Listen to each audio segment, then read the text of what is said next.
This news program is proudly brought to you by Smart Start Breakfast Biscuits and Now Biscuits.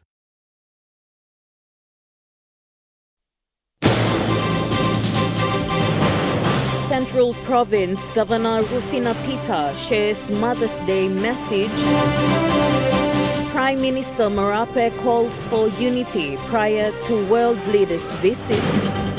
And Internal Security Minister assures security collaboration with the US and India.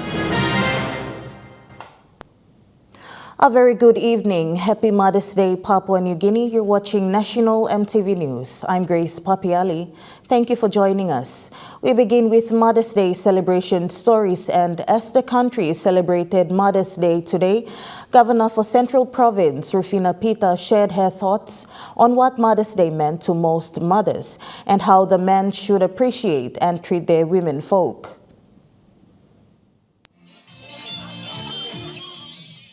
When asked what Mother's Day meant to her, Governor Peter, a mother and a female leader making her a mother to the Central Province itself, said every day seemed to be the same for most mothers as they would always have responsibilities. You know, women, mothers, we think about everything. Whether it's Mother's Day or it's just any other day, every day is the same for us. While adding that this could be the day men give the mothers a day off, as most mothers have a hectic schedule on a daily basis, the governor shared an advice to the menfolk, encouraging support for both men and women in the family as well as the society. You know, for me, Women's Day message would be to the men. Men, take care of the women.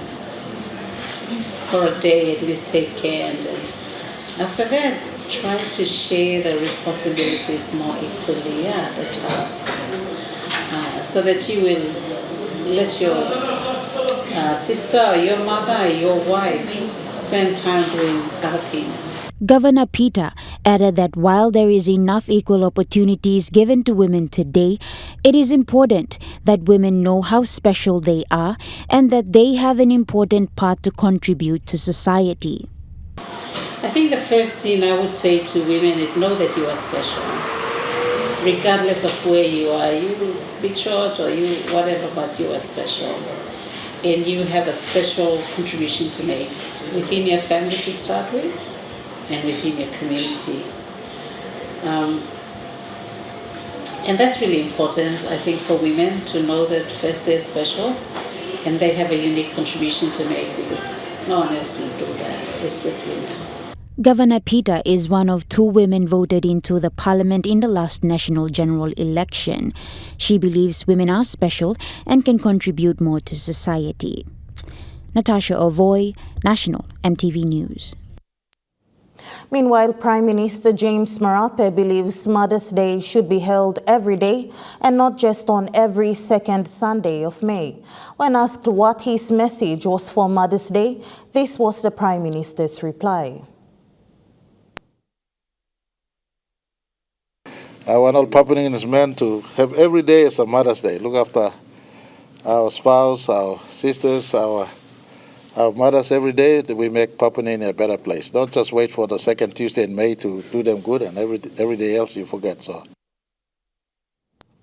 To a national story for today, and with only 8 days to go until PNG hosts the world and regional leaders at the Forum for India and Pacific Island Cooperation, Prime Minister James Marape has called on Papua New Guineans to put aside current differences and to unite as a nation in displaying our Melanesian hospitality and welcome for international leaders. The importance of the meet was emphasized this morning in a press conference by Prime Minister James Marape when he stated that the meet is bigger than APEC and discussions will be centered on the nation's vested interests. I want to ask our country, let's rise up beyond our own common issues we have in our country. Just like we come together in the Pacific Games, we come together in when Kumul is playing, many of our national days and national events, this is the biggest moment. Of course, we had APEC, but APEC was a scheduled meeting. APEC was a scheduled meeting where each economies host a meeting every year going forward, where other leaders are bound to come in and attend. But this meeting coming up next week, Monday, is unprecedented. The two global powerhouse leaders choose to come into our country in their own accord. The Prime Minister also added that schools and public servants will also be downsized on the 22nd of May. Next week, Monday, there will be a toned down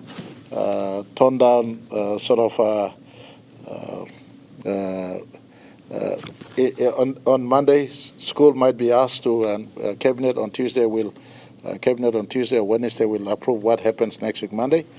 We might tone down living in Port Moresby next week, Monday, meaning that we scale down, public servants scale down work, school scale down, and we have our security apparatus step up and our city coming out to put in a welcome for our key visitors. City Governor Powers Parkop also called on residents to ensure that property and surrounding areas are respected. Pasin blumi culture and tradition blumi long look out in our guest. So based on this culture and tradition and city, we are prepared to showcase our country, our people. We are the capital city, so we carry the face and image of our people. They depend on us, and we understand this. At the City Hall, we understand this. We understand the responsibility. We take it seriously. So as preparations continue in the nation's capital, Indian Prime Minister Narendra Modi will be the first to arrive. The Indian Prime Minister will then meet with members of the Indian community in Port Moresby. The next morning, on Monday, May 22, the Indian Prime Minister will then go to Government House to pay a courtesy call on Governor-General Sir Bob Dudai. And at 9:15, Prime Minister Modi will have a bilateral meet with Prime Minister James Marape. After that, from 10 to 12, he will meet with Pacific leaders at the Forum for India-Pacific Islands Cooperation Summit. After lunch, Prime Minister Modi will have another meeting and then will depart to give ample time for Prime Minister James Marape to prepare to meet US President Joe Biden. The National Executive Council has endorsed possible deliverables to be formalized when Prime Minister Modi visits and will be expounded on in the coming days. Rocky Iso, National EMTV News. Meanwhile, the security of the visiting two world leaders, including regional leaders, will be of paramount importance leading up to and on the 22nd of May 2023. Internal Security Minister Peter Siamalili Jr. gave assurance to Papua New Guineans that all is being done to maintain the highest order of safety, with both the U.S. and the Indian security forces working alongside our local men and women. thank you, Press. As two of the most powerful world leaders prepare to visit PNG, over 200 security personnel from both the United States and India are already in the country ahead of their leaders. Internal Security Minister Peter Chamalili Jr. gave an assurance to Papua New Guineans on the issue of security. In terms of security, just want to give comfort long people blaming long Papua New Guinea, particularly our citizens living in the capital city. We also want to ensure that in terms of security, we want to limit the inconvenience as much as we can. However, giving its prestige in terms of hosting both the President of America and the Indian Prime Minister, including, of course, our friends of the Pacific who will be here. The Internal Security Minister also revealed today that our security forces are working alongside some of the best in the world.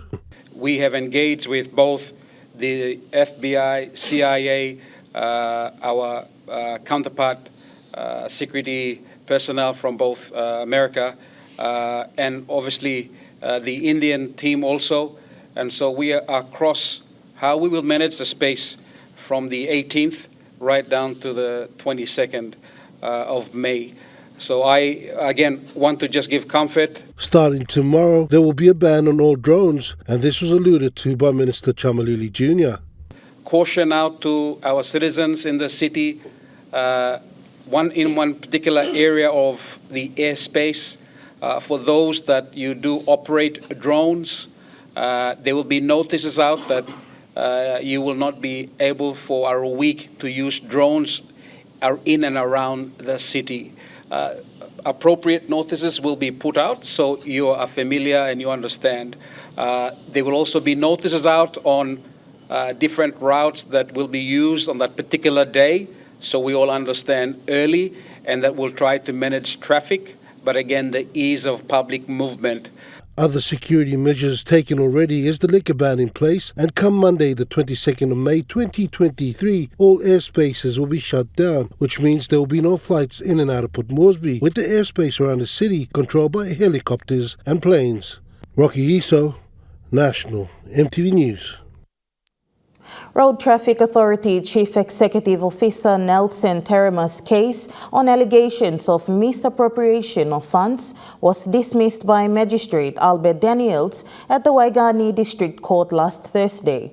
CEO Terema says he can now resume normal duties following the dismissal of his case. The case was dismissed upon receiving a dismissal letter from the alleged former officers of RTA who filed the allegations against CEO Terema. A relieved Terema shared, Here I'm informing the general public that the case has been dismissed, and now I'm going back to my normal duties as the CEO of RTA, and I will continue to serve the organization as required by law. And also, it has really affected the operations of the organization big time. So we will start, going back to normal operations. This was his appeal to the general public and responsible statutory bodies. It is an allegation, but it is proper to get both sides of the stories before we, go ahead and take action on it or report the matter. So I think it applies to not only to me but others as well. So for the good, to maintain the integrity and reputation of an organization and for an individual, I think it's proper for fair, reporting, and at the same time going ahead and then, going ahead with taking extra actions on this. So, this is my appeal to the general public because I served this organization for the last 24 years and I built my career to this far. Mr. Terema also made an appeal to the media to report responsibly as reports can be tarnishing to one's reputation. Amanda Ilaitia, National EMTV News. National EMTV News continues after the break. Stay with us.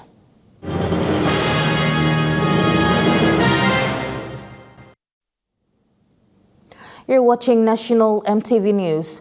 Prime Minister and Acting Foreign Affairs Minister James Marape said the country is ready to host Indian Prime Minister Narendra Modi.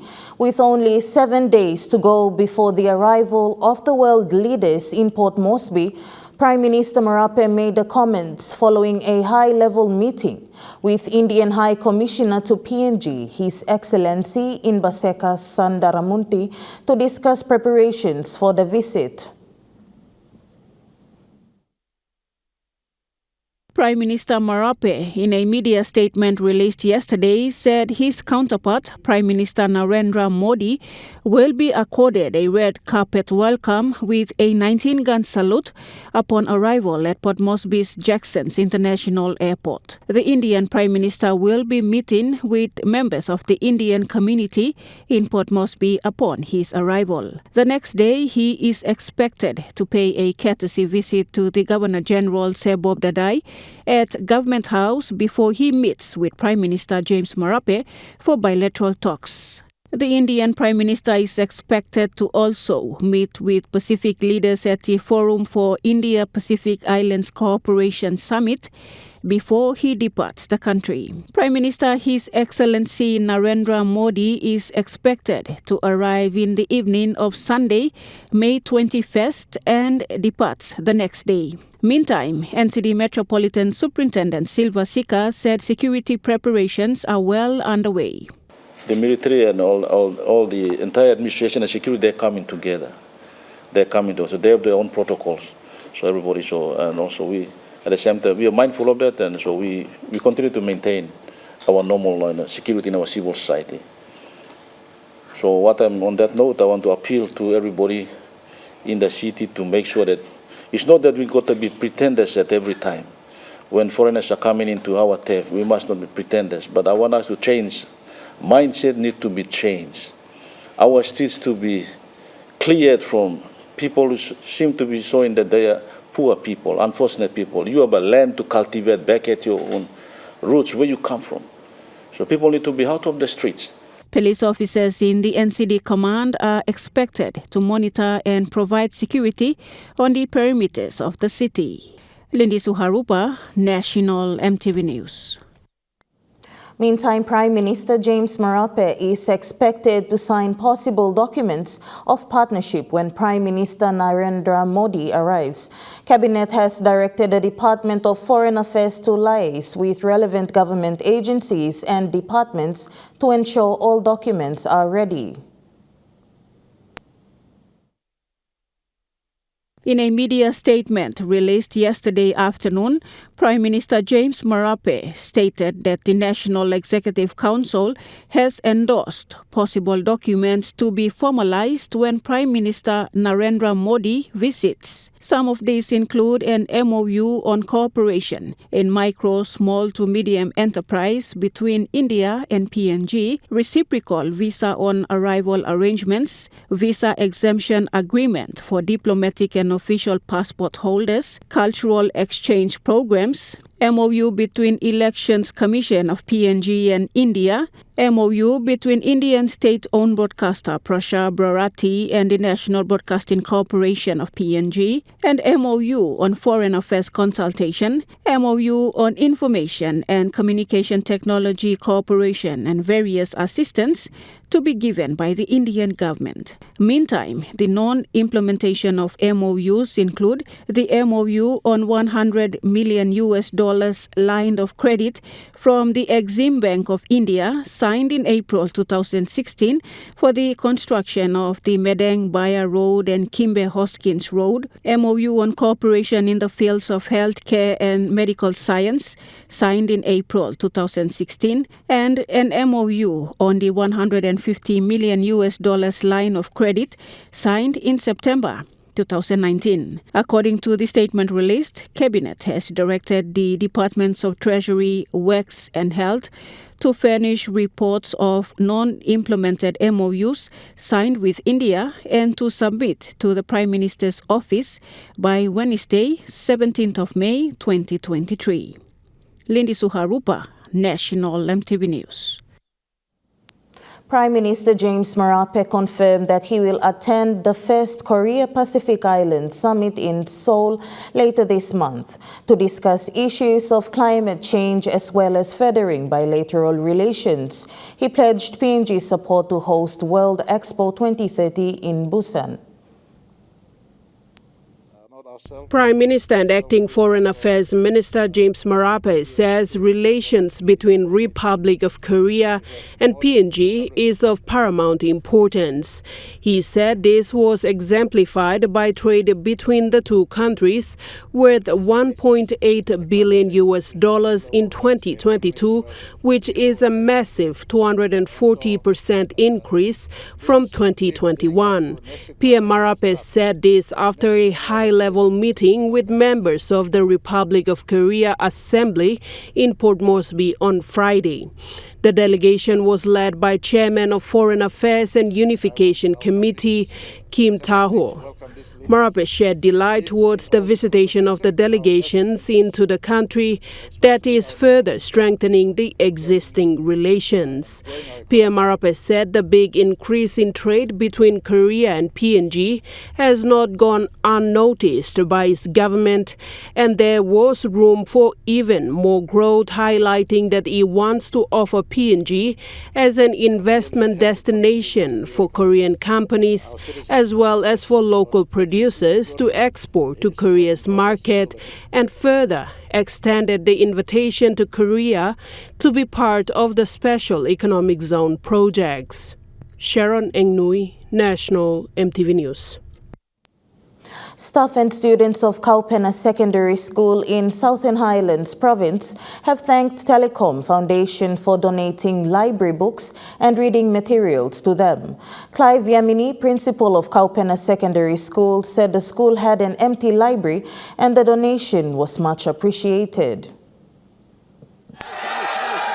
Students and staff of Kaupena Secondary School showed their appreciation while welcoming the Telecom Foundation team led by Officer in Charge Benjamin Moses. Mr. Yamini thanked the Telecom Foundation OIC for inspecting the school months back and returning with supplies to deliver for their library. He said it was pleasing to see Telecom Foundation, a non-profit organization, come in with such help. We are a secondary school. This is our third year into the year 12 output. This will be our third year. The third batch will pass through the gates. We are an infant at the moment. Most of the facilities are not in order. Before great things come about, little things they establish. They are the foundation. And if we can say have something coming from an organization, we could say that positive things will be on our way and some form of green light is given. On behalf of the Kaupena Secondary School community in here, the people surrounding, the staff and teachers, students, the ancillary staff, and the stakeholders at large, I wholeheartedly welcome the PNG Telecom Foundation Limited. Meanwhile, Telecom Foundation OIC Benjamin Moses said the foundation has been supporting a good number of schools in the province in order to see more educated and competitive elites produced. My appeal once again, use the information, manage your time well, read a lot of books, acquire a lot of information as much as you can, and mark my word, you will be somebody in the future if you follow those steps. The students were overjoyed with the 20 boxes of library books and materials, 8 of which were delivered first last Thursday. Benjamin assured the school that 12 more boxes were on the way. Amanda Ilaitia, National MTV News. Living with physical disabilities does not mean you have no use in the community. This was a stinging challenge from Noah Kuntz, a visually impaired person who is a training officer with Call-in Services in Mendi, Southern Highlands, helping persons with disabilities. Noah Kuntz from Yalibu, Southern Highlands Province, was once a young, healthy boy with a lot of dreams when he met a terrible fate while doing grade 10. MTV News caught up with Noah and his colleague from Call-in Services as they were visiting Kaupena Secondary School to advocate on inclusive learning. I'm a person living with disabilities, specifically visually impaired, and I'm one of the Call-in Service officer from Mendi, Southern Highlands Province. And I lost my sight when I did my grade 10. After completely losing my sight, I stayed for 8 years back at village, my home, Yalibu. Kuntz explained his life story to the students while encouraging them to help classmates who may have disabilities. Kuntz said while he was back in the village, he learned of a school for people with disabilities, Call-in Services, Mount Zion Center for the Blind at Goroka, Eastern Highlands Province. He started his formal education there from elementary to grade 12, again using special resources and braille computer for the visually impaired to read and write. From there, he applied to the University of Goroka, got enrolled in 2012 and graduated in 2014 with diploma in education. He was also awarded a trainer's competency certificate from his diploma certificate. He then went back to Mendi and worked with the Provincial Education Division for 3 years before applying for a degree program and graduating with a bachelor's degree in special inclusive education at UOG in 2019. In 2021, he applied to do his honors program at UOG and is waiting the final examination of his thesis. After his thesis gets approved, he will graduate and travel to Australia soon through OSAID Scholarship Awards program to do his doctor's program. He is encouraging students to work their very best to create a good future for themselves. Amanda Ilaitia, National MTV News. National MTV News continues after the break. Stay with us.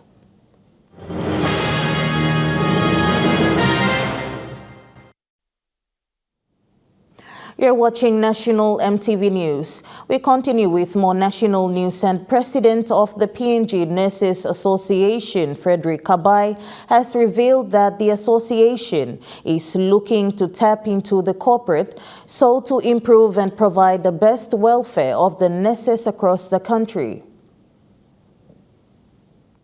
President Kabai says the association is looking to tap into corporate world so to look after the welfare of the nursing profession across the country and to look into achieving the government's policy of taking back PNG.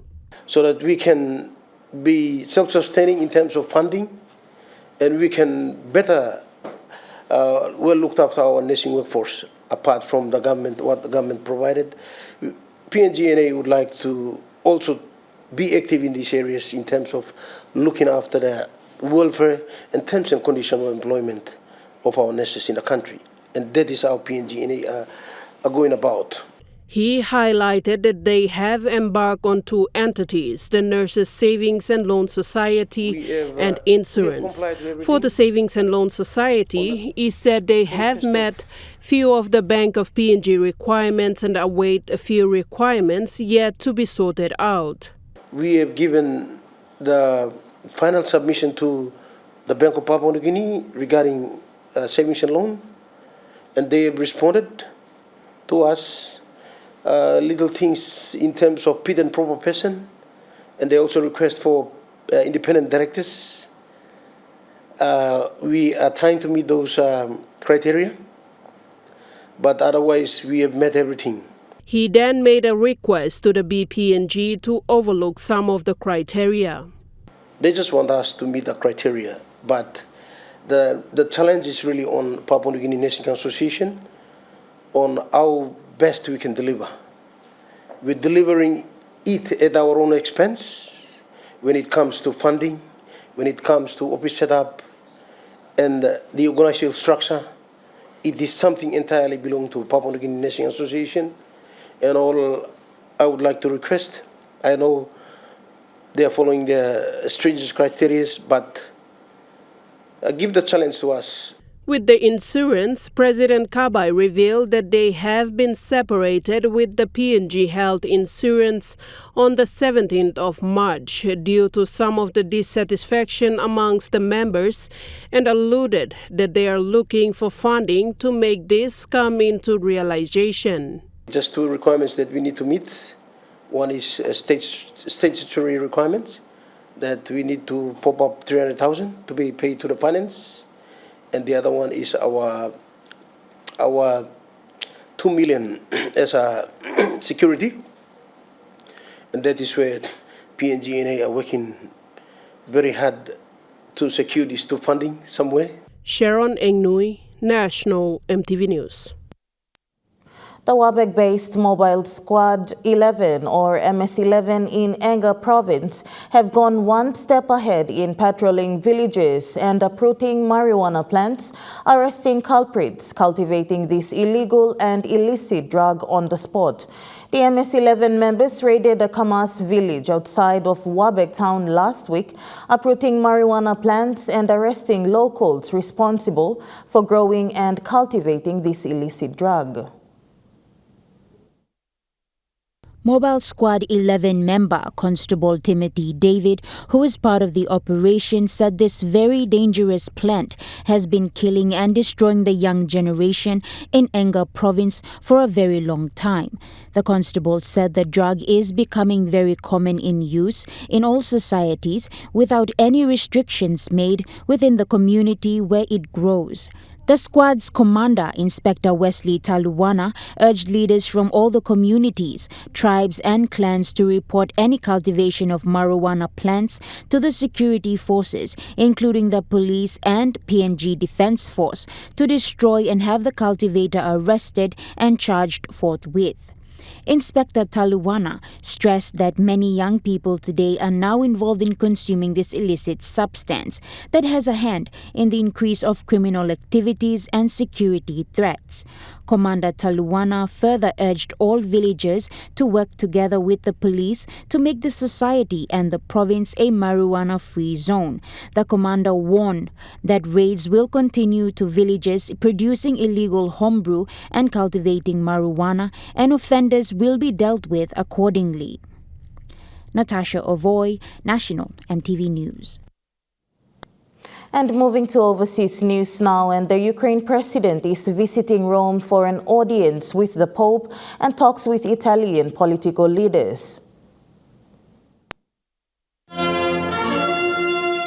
grand welcome in Rome. This is the first time that President Zelensky has visited Italy since Russia invaded Ukraine. On his arrival, he tweeted it was an important visit for the approaching victory against Russia. And it was a packed agenda. First, a private meeting with his counterpart, the Italian President Sergio Mattarella. First of all, I'm here to thank all of Italian society. Unfortunately, I do not have time to shake hands with everyone, to hug them, for the great support Italy has provided to Ukraine. Then, a working lunch with Prime Minister Giorgia Meloni. We guarantee our support for peace, as long as it's a just peace. We're not so hypocritical as to pretend that anything that resembles an invasion is peace. This is important because peace can't be achieved through any kind of surrender on Ukraine's side. But that's not so straightforward. Italy is a country that historically has strong ties with Russia. And some members of Meloni's government are not so keen on sending weapons to Moscow. After several political meetings, a private audience with the head of the Catholic Church. This is the first time that President Zelensky and Pope Francis meet since Russia invaded Ukraine last year.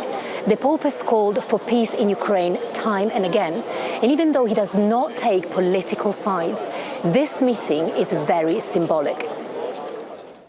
They spoke for 40 minutes and both agreed on the need to continue humanitarian efforts towards the victims of the conflict. The Pope told Mr. Zelensky he constantly prays for peace in Ukraine. He cannot enforce peace, but he can be an influential figure. Up to 60 million eligible voters will go to the polls in Turkey in a hotly contested presidential election that could have global ramifications. After a divisive campaign that's pitted two major candidates with vastly different visions against each other, Turks will today decide on the future of their country. Recep Tayyip Erdogan is running for a third term as president after a long reign during which he's expanded his own powers and increased control over the media, and is accused of silencing critics, weakening protections for minorities and eroding the country's democracy. But his supporters are as resolute as ever, pointing to his growth of domestic industry and infrastructure, as well as his unabashed nationalism. Recent polls show Mr. Erdogan is trailing behind his main opposition challenger, Kemal Kılıçdaroğlu, a former civil servant who has campaigned on reversing Mr. Erdogan's descent into autocracy and rebuilding Turkey's democratic credentials. Mr. Kılıçdaroğlu, backed by a coalition of parties united to unseat the president, commands a small lead, and the withdrawal from the race of a key candidate earlier in the week could further boost his chances at the ballot box. An economic crisis and a slide towards authoritarianism have been among the biggest issues on the campaign, while the shadow of February's deadly earthquakes hangs over millions of voters in the country's south. Already there are accusations of Russian interference, with Mr. Kılıçdaroğlu accusing the Kremlin of spreading a doctored video of him on social media, citing evidence he didn't share. The Kremlin vehemently denied it. There have also been questions raised about the peaceful transfer of power if Mr. Erdogan loses, although he insists he'll respect the outcome of the election. Just as we came to power, with the favour of our people, if our nation makes a different decision, we will do exactly that. Whatever is the necessity of democracy, there is nothing else to do. If no candidate reaches 50% of the vote tonight, then it'll go to a runoff later in the month. A man missing after a shock attack has been identified as a local school teacher. The search is still continuing, with authorities managing to retrieve the 46-year-old surfboard. We are here in Elliston, where the search is kicking off again today for missing local 46-year-old Simon Baccanello. Now, that search started this morning at first light down at Walker's Rocks, the beach where he went missing. We saw teams taking to the sand, searching through there. We've also seen locals hitting the water on their own boat to try and lend a hand. Now, this incident all began yesterday just after 10 o'clock when emergency services were called out to Walker's Rocks with reports of serious injuries to a man in his 40s. Now, it's believed that Mr. Baccanello was attacked around 30 to 50 metres offshore while he was surfing, and it's believed that several people, in fact, witnessed this incident. Now, Mr. Baccanello, as we've mentioned, is missing, and it's believed he has died after this incident, and the only thing that's been found so far is his surfboard. Now, that search is ongoing today, and police have said they will just keep looking for the next few days. Yeah, Jessica, what is the latest from police? Well, we heard from police this morning. They were saying, obviously, this is a tragic time for the town and the broader Eyre Peninsula as well. Here's a little bit of what they had to say. Clearly, people are going to be in distress, and it will take time to be able to get them to a point where we can talk to them and get statements, etc., from them. But I would imagine it's a very tight-knit community. They would all be feeling it. They would all know someone who was involved, if not the victim themselves.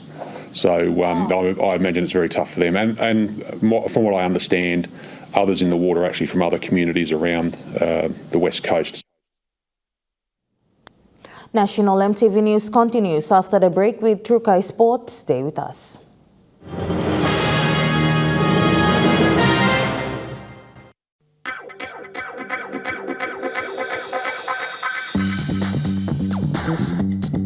Trukai Sports.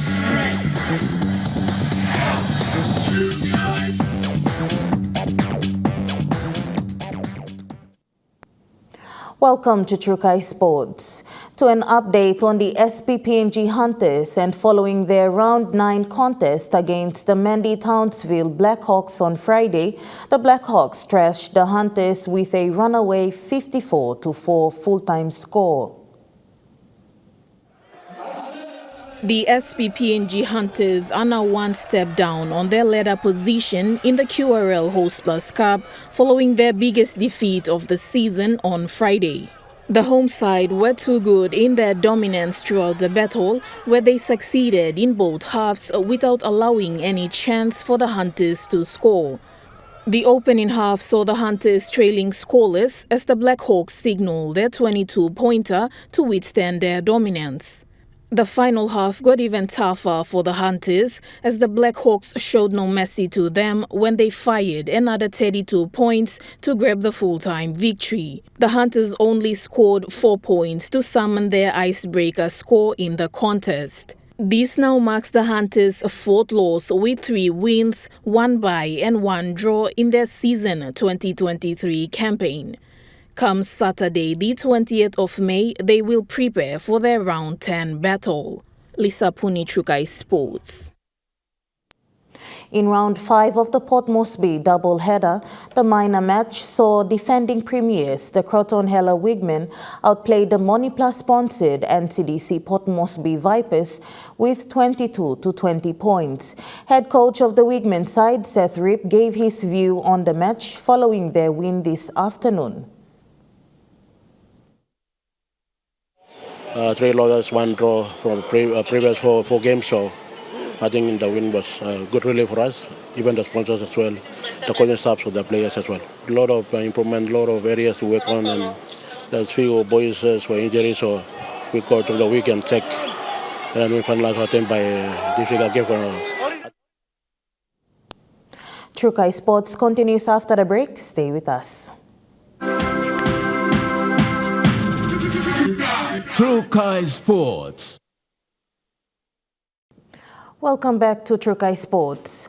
Following the completion of the Team Up workshop held this week at the Lamana Hotel in Port Moresby, one of the important sessions that was conducted by the Team Up partners was the videography session.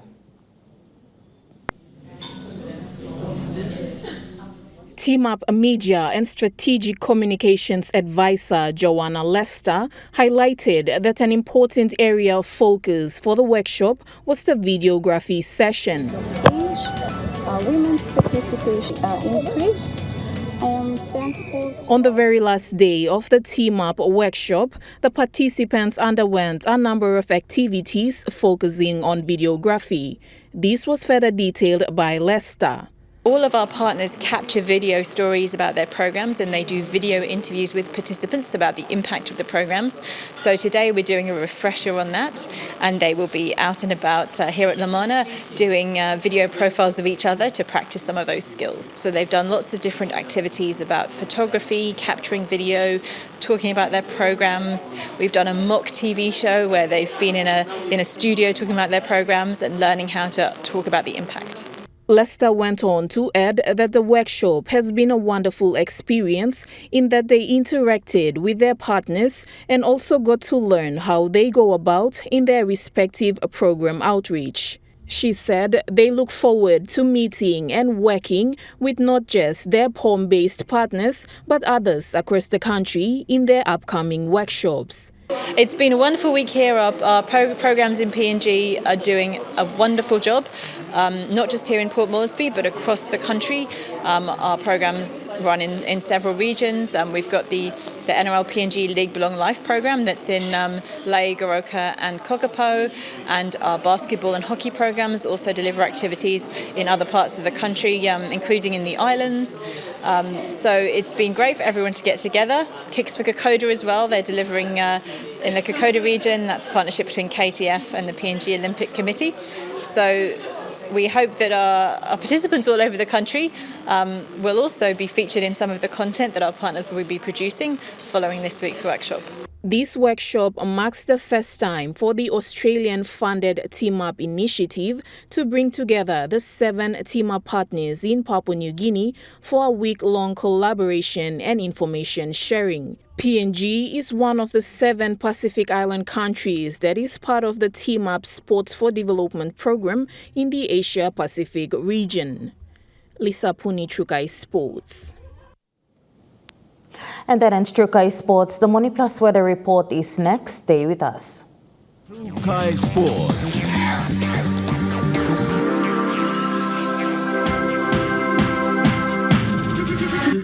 Trukai Sports.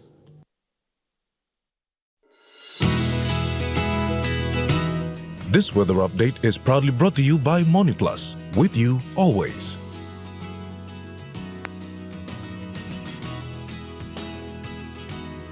The weather report for the next 24 hours. In the southern region, Port Moresby City, partly cloudy with possible afternoon showers. Popondetta, cloudy periods with few showers and possible thunderstorms. In the Momase region, Lae City, cloudy periods with possible brief showers. Vanimo, partly cloudy with brief showers. In the New Guinea Islands region, Lorengau, partly cloudy. Buka, cloudy periods with few showers and possible thunderstorms. And in the Highlands region, Mount Hagen City, cloudy periods with few showers and possible thunderstorms. Mendi and Wabeg, cloudy with rain showers and thunderstorms.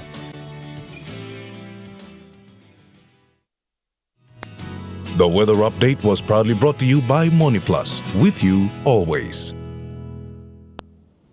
And that wraps up the news, sports and weather for Sunday, the 14th of May, 2023. From all of us here, once again, happy Mother's Day to all you wonderful mothers. Have a pleasant viewing. Bye for now.